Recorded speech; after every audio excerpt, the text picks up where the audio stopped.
চলেছে ইনকোটা টিভি জাগমা দুর্গা 2025-এর পুজো পরিক্রমার রাউন্ড 1। আর এই মুহূর্তে আমি চলে এসেছি আইপি ব্লক ওয়েলফেয়ার অ্যাসোসিয়েশনে। কেমনভাবে চলছে তাদের পুজো প্রস্তুতি সেটাই তুলে ধরবো।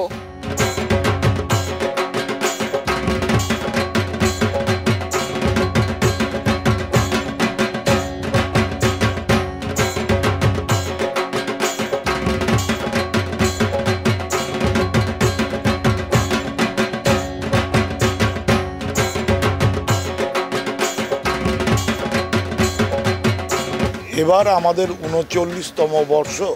থিমের নাম হচ্ছে দুবাই দুর্গে দুর্গা। আমরা গত বছর নবমীর দিন থেকেই এটা আমরা ঠিক করেছিলাম যে দুবাই দুর্গে দুর্গা এবার আমাদের থিমটা হচ্ছে। এবং আমাদের চেয়ারম্যান রঞ্জন পোদ্দার মহাশয় সম্পূর্ণ ওনার কৃতিত্বে আমাদের এটা হচ্ছে। আমরা দুবাইয়ের স্থাপত্য দেখতে পাবো, বুর্জ খলিফা, ওই সামনে আছে ফাউন্টেন, পাম গেট আছে, তারপরে আছে টুইন টাওয়ার আছে, এখানে হোটেল আছে, মিউজিয়াম এখানে তৈরি হচ্ছে।